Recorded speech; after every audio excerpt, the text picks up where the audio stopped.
السلام علیکم ناظرین، پروگرام پبلک اوپینین کے ساتھ میں ہوں مزمل سروردی۔ آج کے ہمارے پروگرام میں ہمارے موضوعات میں ثانیہ ساہیوال اور اس کے بعد پولیس ریفارمز کا بہت شور ہے۔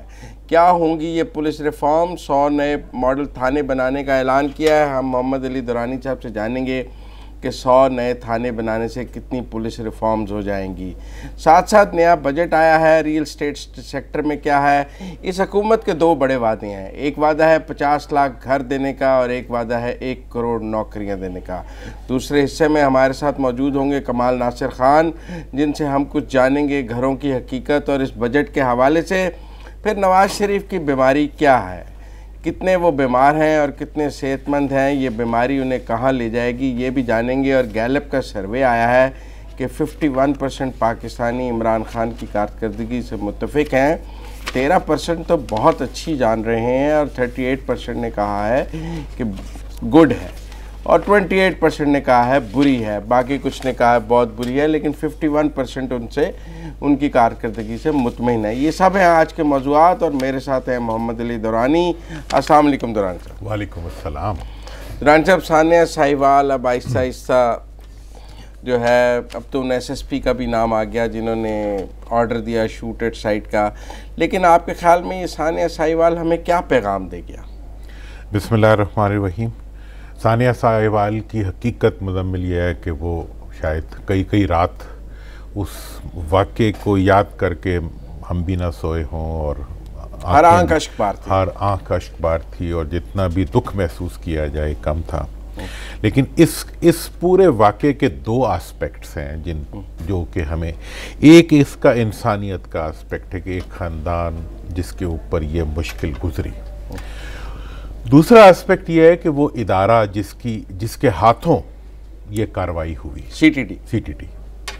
میں اس سارے معاملے میں بات کرنے سے پہلے ایک بات کہنا چاہوں گا کہ وہ یہ ہے کہ اس وقت پاکستان جو ہے وہ حالت جنگ میں ہے، اور جو یہ جنگ ہے یہ اس جنگ کو 5th جنریشن وار کہتے ہیں، جس کے اندر اس قوم کو خود اپنے اداروں سے، اپنے لوگوں سے، اپنے آپ سے ایک قسم کی بدظن اور بے اعتمادی پیدا کرنے کی کیفیت پیدا کی جاتی ہے، اور ہر کام برا ہے، ہر کام برا ہے، ہر ادارہ برا ہے اور ہر چیز غلط ہو رہی ہے۔ اور اس وار کے تحت جو ہے میڈیا کو اور پولیٹیکل انفلوئنس کو اور ہر چیز کو، سوشل میڈیا کو یوز کیا جاتا ہے قوم میں ڈسپونڈنسی، مایوسی اور انتہائی مایوسی پیدا کرنے کے لیے، حتیٰ کہ اس کی اگر ڈیٹیل میں جائیں تو اس پہ ہم پھر کبھی بات کریں گے۔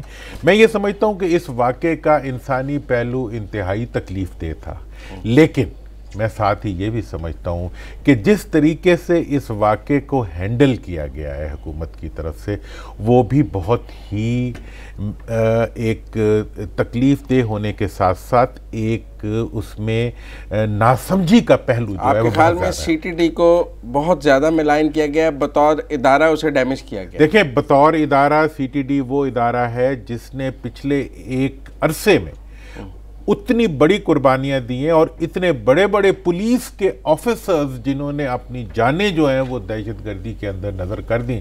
جب آپ ایک واقعے کی انکوائری کرنے کے لیے نکلے جو کہ تکلیف دہ واقعہ تھا، آپ نے یہ نہیں دیکھا کہ اس واقعے کے ہونے کے اندر کیا کسی کا کوئی چھپا ہوا ایجنڈا تھا، الٹیریئر موٹیو تھا، کیا اس کے اندر کسی کی کوئی ذاتی دشمنی تھی، کوئی مالی مفاد تھا یا نہیں تھا۔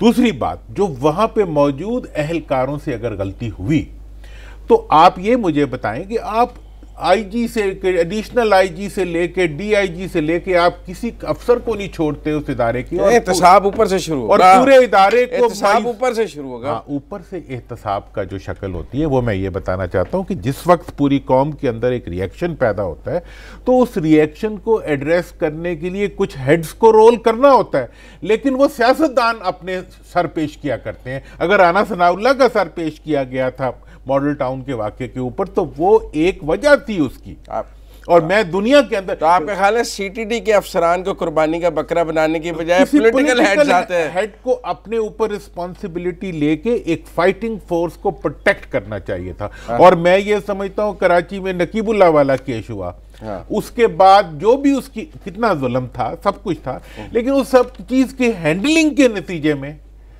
جو ایک نئی موومنٹ کھڑی ہو گئی، ٹھیک ہے نا جی، پی ٹی ایم کی شکل میں، اس کا آپ سارا آج کا ایجنڈا وہ بھی ففتھ جنریشن وار تھی، وہ ففتھ جنریشن وار کا ایجنڈا ہے ان کا. وہ سارے کا سارا ملکی اداروں کے خلاف ہی بولتے ہیں، جب بولتے ہیں انہی کو اس کے لیے رسپانسیبل ٹھہراتے ہیں. اب جب یہ واقعہ ہوا ہے، اس واقعے کے اوپر ہر سیاستدان نے، پاکستان کے ہر اہم آدمی نے اس فورس کو، اس پولیس کو اور اس سی ٹی ڈی کو جو اس وقت تک سب سے زیادہ کاؤنٹر ٹیررزم میں پرفارم کر چکی ہے، اور پنجاب پولیس نے تو خود دیکھیں، ہمارے بھی بہت سے اس کے بارے میں احتمالات ہیں، لوگوں پہ ظلم بھی ہوتا ہے، لیکن سی ٹی ڈی کے ریفرنس سے بیسٹ لوگوں نے اپنی جانیں دی ہیں. ان کو اس طریقے سے قربانی کا بکرا بنانا آپ کے خیال میں ٹھیک نہیں تھا؟ یہ دانش مندی نہیں تھی. اس کو ری وزٹ ہونا چاہیے سارے واقعے کو، اور اس کے جو معاملات ہیں ان کو دیکھ. عبدالرحمن صاحب، آپ تو سیاسی سر مانگ رہے ہیں، اب سیاسی سر نہیں دیے جا سکتے، بڑی کمزور تو سیاسی بیانات ہی دینے ہیں تو پھر دیتے رہے آپ. اور آپ تو جو لوگ افسر کمزور ہے، افسر کا سر لیا جا سکتا ہے، سیاستدان کا سر. پہلے ہی آپ کی بیوروکریسی جو ہے انہوں نے قلم رکھ ہڑتال کی ہوئی ہے. آپ مزید ان کے ان ایریاز کو جو ایک سینسیٹیو کام کر رہے ہیں ان کے ساتھ آپ کھلاڑ نہ بنائیں.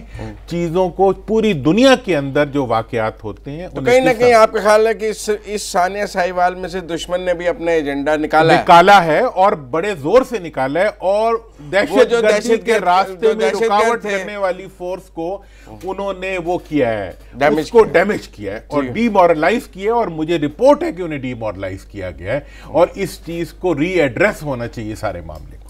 لیکن پرائم منسٹر نے تو اس میں سے پولیس اصلاحات نکال لی ہیں. میں ناصر درانی صاحب کی ہسٹری میں تو نہیں جانا چاہتا کہ وہ پولیس اصلاحات کا کیا بنا، لیکن دیکھیں نا 100 نئے ماڈل تھانے بن رہے ہیں. کتنی پولیس بہترین ہو جائے گی ماڈل تھانوں میں بیٹھ کے، مطلب ماڈل تھانوں میں بیٹھ کے، ایئر کنڈیشن کمرے میں بیٹھ کے. اب پاکستان میں یہ ایک عجیب ثانی ہے، جب بھی کسی ادارے کو ریفارم کرنے کی بات کی جاتی ہے تو اس کی گاڑیاں، اس کے کمرے، اس کی عمارتیں وہ ایئر کنڈیشن، مطلب ٹیبلیں، مطلب جو چوروں کو ایئر کنڈیشن کمرے میں لتر پڑیں گے تو اس سے ماحول ٹھیک ہو جائے گا یا اس سے ان کی پین کم ہو جائے گی. بات یہ ہے کہ اس کے اندر یہ بڑی ہی ایک روایتی ہینڈلنگ ہے. افسوس آپ کے خیال اس میں بھی کوئی نیاپن نہیں نظر آیا؟ میں یہ سمجھتا ہوں کہ 1898 کا کرمنل پروسیجر کوڈ جو ہے، جس کے تحت یہ ساری پولیس کام کرتی ہے، سی آر پی سی جسے کہتے ہیں، وہ انگلینڈ میں تو بدل گیا، اسکاٹ یارڈ نے وہ سارا بدل گیا. پر انگریز ہمیں دے گیا نا، آپ کو دے گیا. اچھا، آپ نے جو اس کے بعد ادارے بنائے، خواہ وہ نیب کا تھا، خواہ وہ دوسرے کورٹس تھے، اینٹی کرپشن ہے، ایف آئی اے، اس کے اندر بھی آپ نے اس کوڈ کو چینج کیا. اگر نہیں کیا تو عام شہری کے لیے، مطلب آپ نے اگر کوئی چوری کر لے، اس کے اوپر ایف آئی آر کٹنے سے پہلے نیب کو ہو، اینٹی کرپشن ہو، انہیں تحقیق کرنی پڑتی ہے. عام شہری کے خلاف اگر کوئی بھی جائے اور وہ جا کے کہہ دے کہ جی درانی صاحب نے میرے ساتھ یہ کیا ہے، تو درانی صاحب کو درانی صاحب نے اپنا ہاؤس چوری کر لیا تو پولیس آ کے پکڑ لے گی، اتنا بڑا جرم کیا درانی صاحب نے. ٹھیک ہے جی. اور آپ سیکشن 154 کی بات کر رہے ہیں؟ میں سیکشن 154 کی بات کر رہا ہوں، جس کے تحت آپ کسی بھی شہری کی رپورٹ کے اوپر کسی دوسرے شہری کو آپ پکڑ لیتے ہیں. اگر آپ غلط پکڑتے ہیں تو آپ کی کوئی پکڑ نہیں ہوتی. اس کے مقابلے میں آپ انگلینڈ میں چلے جائیں، اگر کوئی بھی پروسیکیوشن کا بندہ کسی کے خلاف غلط وہ کرے، پروسیکیوشن کرے، اس کو مجرم قرار دے اور عدالت میں وہ ثابت نہ ہو، تو اس بندے کو ڈیمیجز پڑتے ہیں، پروسیکیوٹر کو ڈیمیجز پڑتے ہیں، اور وہ گو انشورڈ ہوتا ہے. ٹھیک ہے جی. لیکن ایک دفعہ کرنے کے بعد اگلی دفعہ کوئی اس کی انشورنس کرنے پہ بھی نہیں تیار ہوتا، اس کی نوکری بھی چلی جاتی ہے. یہ وہ طریقہ ہے مہذب قوموں کا جنہوں نے اپنے ہاں کتنے ہمارے لوگوں کی وہاں پہ جو کیسز گئے ہیں، وہ کہتے ہیں جی اسکاٹ لینڈ یارڈ جو ہے تحقیق کر رہی ہے، اس کے بعد وہ گرفتاری کرے گی.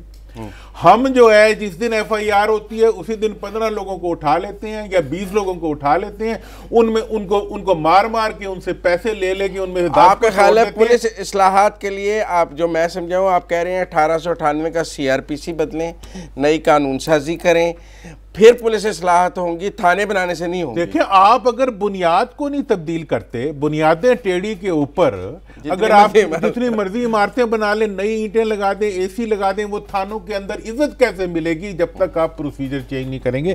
میں یہ آپ کو بتانا چاہتا ہوں کہ آپ کو سیکشن 154 اور سیکشن 155 وہ ہر پاکستان کے دانشور کو اور حکومت کے فرد کو پڑھنا چاہیے اور دیکھنا چاہیے کہ یہ کتنے کالے قوانین ہیں جس میں کہ اندھا اختیار دے دیا گیا, اور جب 10 سال کیس چلنے کے بعد کوئی ملزم اپنی زندگی کا کوئی ایک بڑا حصہ جیل میں گزارنے کے بعد عدالت سے رہا ہو کے آتا ہے. آج کل بہت خبریں چھپ رہی ہیں 9 سال بعد بری ہو گیا, 8 سال بعد بری ہو گیا, تو لوگ اس کو مبارکباد دیتے ہیں. اس کے 8 سال جس نے برباد کیے ہیں اس کے لیے کوئی اکاؤنٹیبلٹی نہیں ہے. ہمیں کہا, میں تو سمجھتا ہوں کہ یہ وہ ایشوز ہیں, اگر تبدیلی کی بات ہو ہی رہی ہے, اگر عوام کی امیدیں آج بھی انٹیکٹ ہیں تو وہ تبدیلی لائی جائے جس تبدیلی کے نتیجے میں اگر میں لوگوں کے لیے آپ کے خیال میں ایک تو پرچہ درج تحقیق کے بعد بغیر نہیں ہونا چاہیے, نہیں ہونا چاہیے, پہلے تحقیق ہونی چاہیے, کمپلینٹ آئے آپ تحقیق کریں, اگر پرچہ بنتا ہے تو درج کریں, نہیں تو مت درج کریں. اس کے لیے 154 کو تبدیل کر دیں, قانون سازی کریں. اور گرفتاری تو بغیر ثبوت کے نہیں ہونی چاہیے, جب تک کسی کے خلاف کوئی ٹھوس ثبوت نہ ہو اس کی گرفتاری نہ ہو. یقیناً آپ شامل تفتیش کریں, تحقیق کریں, اگر کوئی واقعی گناہگار ہے تو گرفتار کریں, نہیں تو مت کریں گرفتار. اور عدالت میں اسی کو گناہگار لکھیں جسے گناہگار ثابت کر سکتے ہیں. اور اگر گناہگار کے خلاف جھوٹا مقدمہ بنوانے والا اور تحقیق میں اس کا جھوٹا ثابت کرنے والا, مطلب میں نے آپ پر الزام لگایا اور میں جھوٹا ثابت ہو گیا ہوں, آپ کے لیے اکاؤنٹیبلٹی ہونی چاہیے. اور جس پروسیکیوشن کے بندے نے مجھے ملزم قرار دیا جو اور آپ ملزم نہیں تھے اور میں نہیں تھے, اس کے خلاف ایک تادیب ہونی چاہیے تاکہ انسان کے لیے یہ سب ہو جائے تو ہم تو بڑا آئیڈیل معاشرہ بن جائے. پھر یہ پولیس اسٹیٹ بھی نہ رہے اور یہ نئے تھانے بنانے نہ پڑے آپ کو, پرانے تھانوں میں ہی انسان کا احترام واپس آ جائے. اور آپ نے پہلے دیکھیں, ہمیں جب بھی ورلڈ بینک یا کوئی باہر کا ادارہ امداد دیتا ہے جی جوڈیشری کے ریفارم کے لیے, تو سارے ججز کی تنخواہیں بڑھ گئیں, ان کے لیے نئی کاریں آ گئیں, ان کے کمروں کے اندر اے سی لگ گئے. اب یہ ہے ہماری ریفارم. لیکن مقدمات کے التوا کی تعداد بڑھ گئی. تو بات یہ ہے کہ اس ساری اس وقت بھی 19 لاکھ مقدمات پورے ملک میں زیر التوا ہیں, گاڑیاں نہیں ہیں. ہاں, نئی سوئفٹ گاڑیوں نے مقدمات کو سوئفٹ نہیں کیا, بلکہ وہ صرف بیچارے ججوں تک ہی رہ گئی.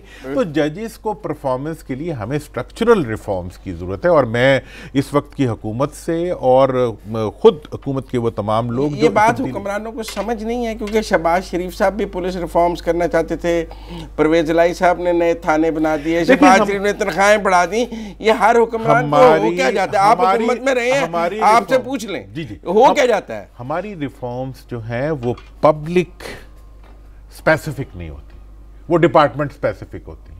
کیوں؟ افسر آپ کو شیشے میں اتار دیتا ہے. افسر جب سامنے آتا ہے تو وہ اپنی پرابلمز اپنی پریزنٹیشن کے اندر وہ ایشوز ہائی لائٹ کرتا ہے جن کے نتیجے میں وہ اپنی ٹیم کو فیسیلیٹیٹ کر سکتا ہو. وہ ایشوز نہیں لا. دیکھیں ویسے بھی وہ پارٹ اس کا پارٹ ہے, یہ پارٹ سیاستدان کا پارٹ ہے کہ وہ اپنے ووٹر کو. میں یہی تو پوچھ رہا ہوں, یہ حکومت میں جا کر سیاستدانوں کو ہو کیا جاتا ہے؟ دیکھیں حکومت میں تو جو کچھ دیکھیں نا, یہ وہی سیاستدان ہیں جن پر بحث چوری کا مقدمہ ہوا ہوتا ہے. اب آپ مثال دیکھیں کہ اگر چودھری اپنا ہمارے ظہور الہی صاحب پہ جو کہ اتنے باعزت اور محترم سیاستدان تھے, ان پہ بھینس چوری کا پرچہ کٹا, ٹھیک ہے نا جی, ٹھیک ہے. اس کا مطلب یہ ہے کہ آپ کا پورا نظام جو ہے, ابھی بھی کچھ لوگ کہہ رہے ہیں کہ جی ہمیں حکمرانوں کی طرف سے دھمکیاں مل رہی ہیں کہ سیدھے ہو جاؤ ورنہ تمہیں ہم اندر کر دیں گے. اور حکمران کیسے کسی شہری کو اندر کر سکتا ہے؟ اس کے پاس کیا اختیار ہے کہ وہ کسی کو اندر کرے؟ یہ تو آئین اور قانون کے پاس اختیار ہوتا ہے. لیکن پولیس تو کہتی ہے نا, جو ہی دیکھیں پولیس کے پاس ایک بڑی اچھی چیز ہے, جو ہی بندہ پکڑتے ہیں وہ کہتے ہیں اس نے اعتراف جرم کر لیا. اور دیکھیں اعتراف جرم کے بارے میں دیکھ لیں کہ آئین کی روح سے بنیادی انسانی حقوق کی کون سی شک ہے, شک نمبر آرٹیکل 13 جو ہے, اس کے تحت جو ہے کوئی آدمی اپنے خلاف تو گواہ نہیں ہو سکتا. ٹھیک ہے نا جی. آپ جو ہے جب تھانے کے اندر اس کو ڈنڈا مار پیٹ کے اس سے بیان لے بھی لیتے ہیں اور تھانے میں آپ وکیل کو بھی اس کے ساتھ نہیں بیٹھنے دیتے, پر اسکاٹ لینڈ یارڈ بیٹھنے دیتے, آپ نہیں بیٹھنے دیتے, آپ اس سے جو ہے جب بیان لے بھی لیتے ہیں, جب وہ عدالت میں جا کے اس سے منحرف ہو جاتا ہے تو اس کی زیرو حیثیت ہو جاتی ہے, وہ بھی آئین کے تحت ہوتا ہے. تو اس لیے اس سارے پروسیجر کو پرو پبلک اور ریزلٹ اورینٹڈ بنانے کے لیے ہماری یہ ضرورت ہے کہ ہم وہ ریفارمز کریں جو سٹرکچرل ریفارمز ہیں, جو وقت کی ریفارمز ہیں, جو تمام ممالک جن کے اندر عوام کی عزت ہے ان ممالک کے اندر وہ ریفارمز ہو چکی ہیں. تو آج کی رکاوٹ کیا ہے, کیوں نہیں ہوتی ہیں؟ آپ سمجھیں لوگ پولیس کو یوز کرتی ہے حکمران, اس لیے پولیس کی بات ماننے کہتے ہیں ملک ایک پولیس اسٹیٹ بن گیا, ایسا ہوتا کیوں نہیں ہے؟ لوگ جاننا چاہتے ہیں. یہ بات عام آدمی کی بھی سمجھ میں ہے جو آپ کہہ رہے ہیں, مطلب لوگ پولیس سے تنگ ہیں نا. آپ نے سی ٹی ڈی کا اتنا مقدمہ لڑا یہاں پہ, لیکن عمومی طور پہ لوگ پولیس ایک ویلن کے طور پہ ہم پولیس کو دیکھتے ہیں. معاشرے میں آپ نے پولیس کے ہیروز کا بھی ذکر کیا, سب کیا, لیکن ایک شکل تو اس کی ویلن کی ہے نا. کیوں؟ دیکھیں پولیس کا جو ویلن کا رول ہے وہ اس لیے اختیار ہو گیا کہ پولیس جو ہے وہ الیکٹیبلٹی کی ضمانت بنا دی گئی. اچھا, آپ جو تھانہ کچہری جیت کی نشانی ہے, آپ جیتنا چاہتا ہے اس کی ریکوائرمنٹ ہوتی ہے کہ وہ تھانے دار اور اپنا ڈی ایس پی جو ہے وہ اپنے علاقے میں اپنی مرضی سے لگائے. اگر وہ اپنی مرضی سے اپنا تھانے دار اور اپنا ڈی ایس پی نہیں لگوا سکتا تو وہ نہیں جیت سکتا. اس نے تھانے دار کو جا کے چھولے کھلانے ہیں. تھانے دار وہ اس لیے لگواتا ہے کہ تھانے دار کے ذریعے وہ جھوٹی ایف آئی آریں کٹواتا ہے اور سچی ایف آئی آریں مٹواتا ہے. وہ اس تھانے دار کے ذریعے اپنے مخالفین کو گرفتار کرواتا ہے اور اپنے حامیوں کو چودھری بناتا ہے. اچھا, آپ ذرا اینڈ پہ گیلپ کا سروے آیا ہے, وہ میں آپ سے ضرور 2 منٹ بات کرنا چاہتا ہوں. ان کا 51% پاکستانی جو ہے نا وہ عمران خان کی کارکردگی سے مطمئن ہے. آپ کو سروے ٹھیک لگا؟ ہمارے یہاں حکمران اپنے سروے خود بھی کراتے رہتے ہیں نا. دیکھیں میرا یہ خیال ہے کہ ابھی عمران خان کا سب سے بڑا تحفظ جو ہے وہ عوام کی وہ خواہش ہے جو ان کو کامیاب دیکھنا چاہتے ہیں. تو یہ سروے اس کی نشانی ہے, یہ اس کی انڈیکیشن ہے. پاکستان کے عوام جو ہیں وہ تھک چکے ہیں باریوں سے. اچھا, میں نے کہا تبدیلی سے تھک, باریوں سے تھک, ایک رائے یہ بھی ہے تبدیلی سے بھی تھک گئے. تبدیلیوں سے امید سے, دیکھیں تبدیلی سے کبھی نہیں تھکیں گے. اگر اس تبدیلی سے تھکیں گے تو کسی اور تبدیلی کے پیچھے جائیں گے. اچھا, تبدیلی جو ہے اس وقت کے حالات کے اندر, اس اویئرنیس کے اندر, اس تو آپ کو لگتا ہے 51% ابھی بھی میرا یہ خیال ہے 13% تو کہہ رہے ہیں ویری گڈ ہے, اس وقت 38% کہہ رہے ہیں گڈ ہے. سمجھتا ہوں کہ اس وقت پاکستان کی اکثریت, خواہ آپ سندھ چلے جائیں, خواہ بلوچستان چلے جائیں, پنجاب کے جہاں مرضی چلے جائیں, وہ چاہے ان کی پرفارمنس پہ کوڑ رہے ہوں, ان کے جلدی پرفارم نہ کرنے پہ کوڑ رہے ہوں, لیکن وہ ابھی مایوس نہیں ہے. اچھا, ابھی وہ مایوس ہی نہیں ہے. چلے مجھے بریک لینی ہے, بعد ہم تھوڑا منی بجٹ اور وہ کمال ناصر صاحب بھی پھر ہمارے ساتھ ہوں گے تو ان سے بات کرتے ہیں. ناظرین ملتے ہیں بریک کے بعد.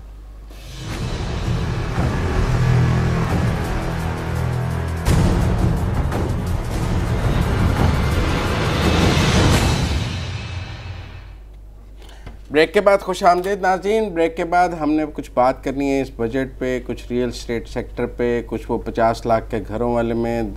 ہمارے ساتھ موجود ہیں کمال ناصر خان, لیکن میں چاہوں گا وہ ہیں کون, ان کا تعارف کیا ہے, دورانی صاحب بھی بتائیں کہ کمال ناصر خان کون ہے. بسم اللہ الرحمن الرحیم. کمال ناصر خان صاحب ہمارے بہت پرانے دوست ہیں. اچھا, سول انجینئر ہیں. اچھا, ان کی ایک اور پہچان لگتے بھی تو ہیں, لیکن ان کا بلوچستان سے تعلق ہے, وہاں کی ایک بہت ہی بااثر خاندان سے ان کا تعلق ہے.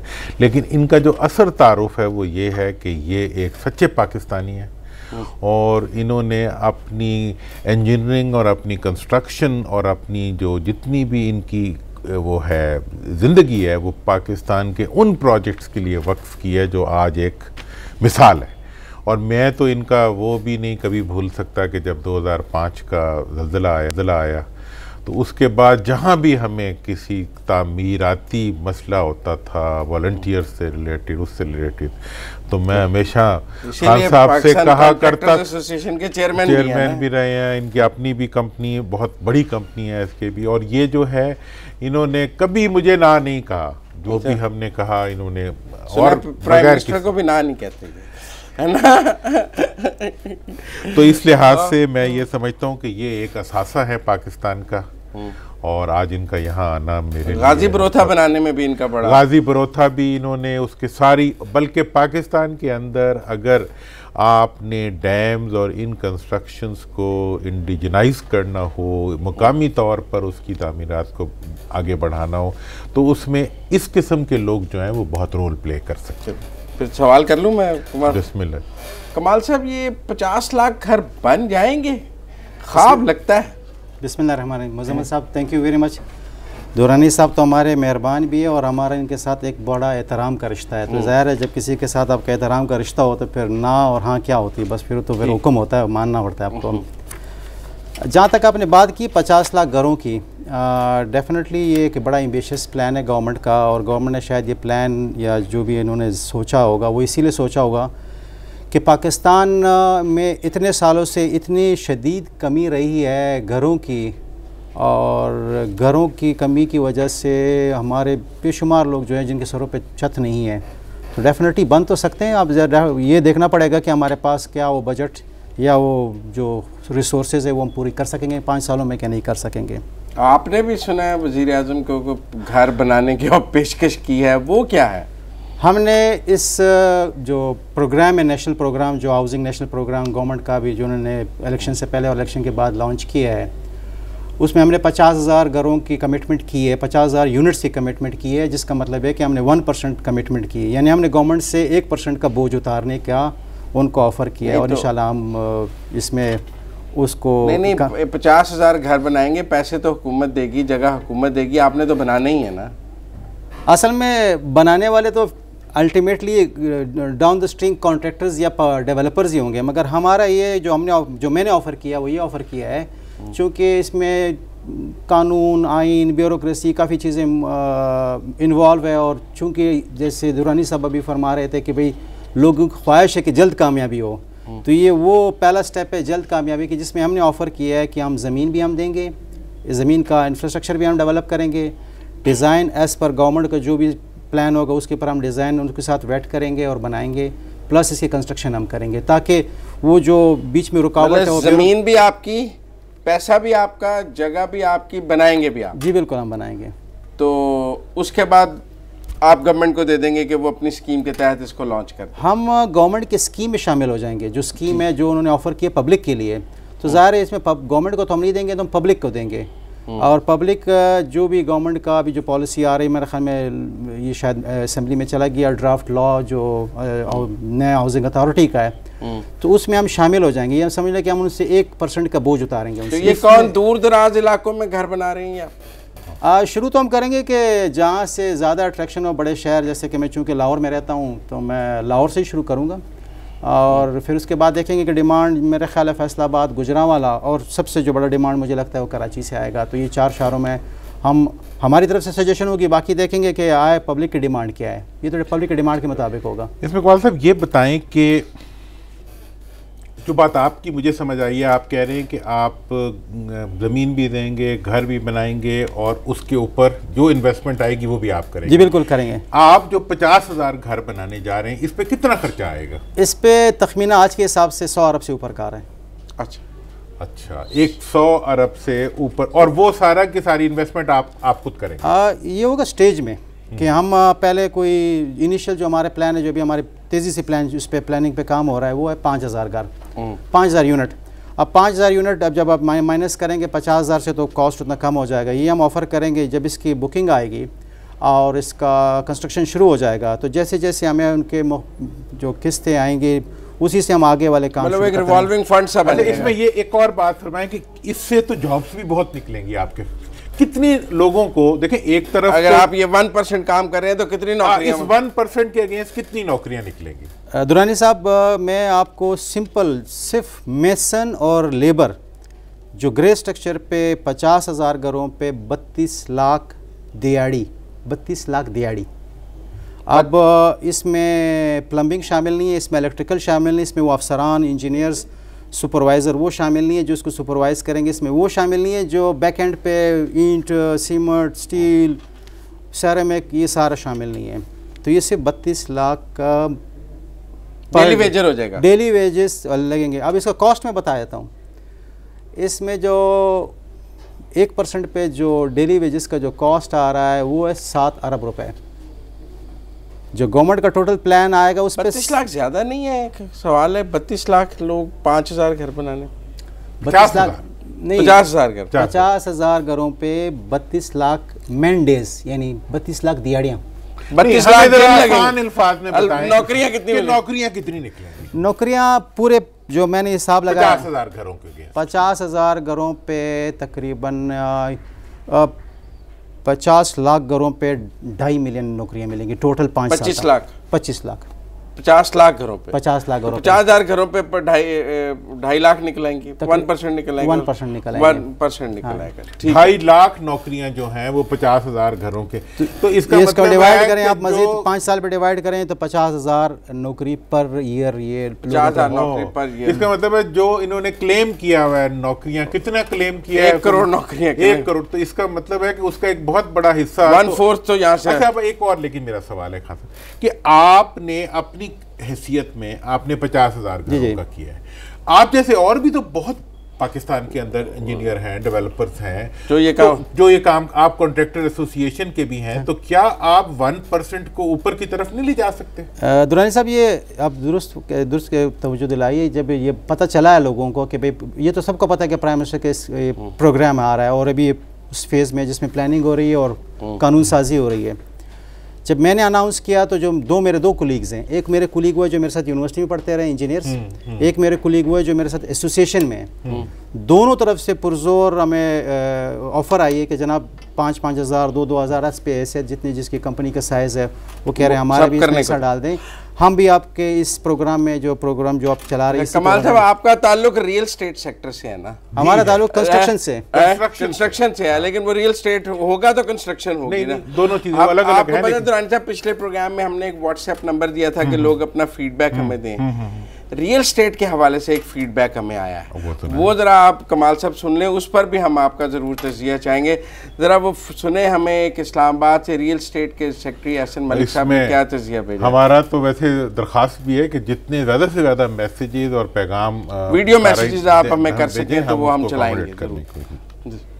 محمد احسن ملک ہے, میں جنرل سیکرٹری ہوں ریل اسٹیٹ کنسلٹنٹ ایسوسی ایشن DHA اسلام آباد راولپنڈی کا. کل گورنمنٹ نے جو ایک اصلاحاتی پیکج دیا ہے, ہم ریل اسٹیٹ سیکٹر کی طرف سے اس کو مسترد کرتے ہیں. 1300 cc گاڑی جو ہے وہ نان فائلر بائی کر سکتا ہے, تو یہ اس کے لیے اس کے ایکولنٹ کے 10 مرلے کا گھر نان فائلر بائی کر سکتا ہے. اگر کوئی گاڑی لیتا ہے وہ نان فائلر بائی کر سکتا ہے تو 5 مرلے کا گھر بھی کوئی نان فائلر بائی کر سکتا ہے. ان کو اس طرح کا پیکج دینا چاہیے تھا جس کو انہوں نے اس سیکٹر کو بالکل ٹچ ہی نہیں کیا.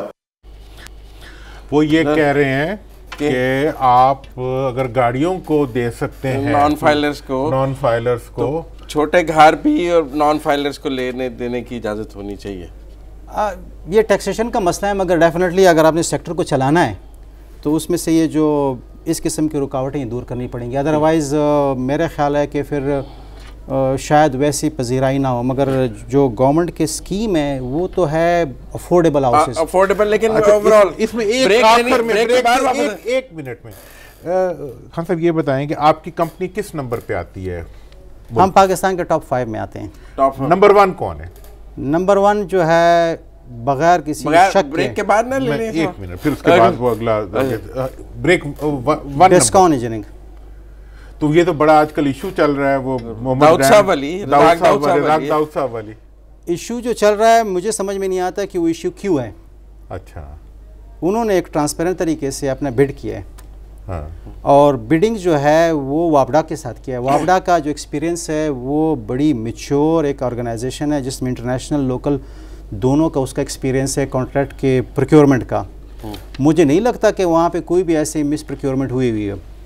اور جہاں وزیر ہیں اس پہ اعتراض ہے صرف وزیروں کے لیے. مزمل صاحب آپ کو یہ کہتا ہوں, حالانکہ میرا کمپٹیٹر ہے اور میں زندگی میں ایک دفعہ ملا ہوں رزاق داؤد صاحب کو, بھی کسی غرض سے ملنے گیا تھا, کسی کو ووٹ دلوانے تھے ایک انجینئرس کا, مگر وہ نیشنل ایسٹ کمپنی ہے, 2,500 انجینئر اس میں کام کرتے ہیں, پاکستان کی نمبر 1 کمپنی ہے, 30% شیئر ہے اس کا چائنیز کے ساتھ مومنڈیم میں. یہ الٹ ہونا چاہیے, 70% شیئر اس کا ہونا چاہیے تھا, 30% شیئر جو ہے وہ چائنیز کا ہونا چاہیے تھا. بریک لینی ہے مجھے. بہت شکریہ کمال بھائی, بہت ناظرین. ہم لے کر بریک کے بعد واپس آئیں گے تو کچھ نواز شریف کی بیماری اور NRO اور اس ساری کہانی پر بات کریں گے. ملتے ہیں بریک کے بعد.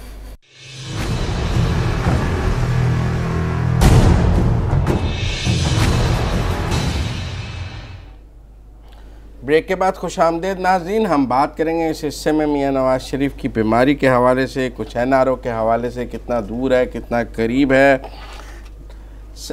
تازہ خبر یہ ہے کہ ایک طرف تو حکومت کا موقف ہے کہ نواز شریف بیمار نہیں ہے, مریم نواز کہہ رہی ہیں وہ بیمار ہیں, لیکن ابھی آج ہی حکومت نے کچھ دیر پہلے ایک بہت ہائی پاورڈ میڈیکل بورڈ بنا دیا ہے ACS ہوم نے, جس میں 2 بریگیڈیئر بھی ہیں, آرمڈ فورسز کارڈیالوجی انسٹیٹیوٹ کے, راولپنڈی انسٹیٹیوٹ کے 2 کارڈیالوجسٹ ہیں, 5 رکنی بہت سینئر پروفیسرز پر نواز شریف کی صحت پر ایک میڈیکل بورڈ بنا دیا گیا ہے.